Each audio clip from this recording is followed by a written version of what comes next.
May I have a job as your assistant, Mr. Hoskinson? From Connor McTapout. Well, Connor McTapout, apply! We're hiring. I am looking for an EA.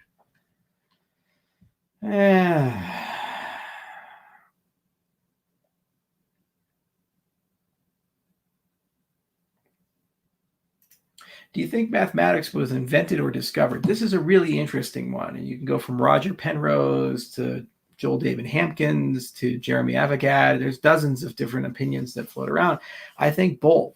To the extent that mathematics was used to map and discuss physical reality as a formal language, that is a discovery, because you can learn things about reality as a consequence of the mapping.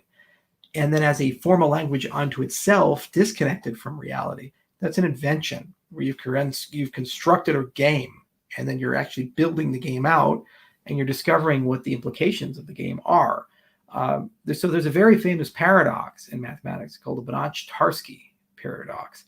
And basically it revolves around one of the axioms of math, the axiom of choice, which is a very innocent axiom. It basically says that if you have a set, you can pick an element from it.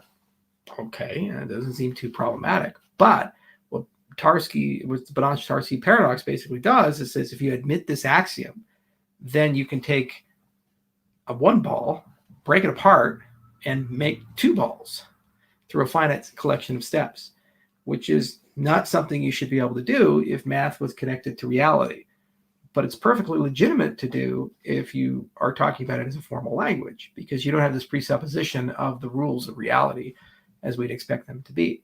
So you can permit both actually at the same time. It just depends upon how you use the language to facilitate discoveries about the world.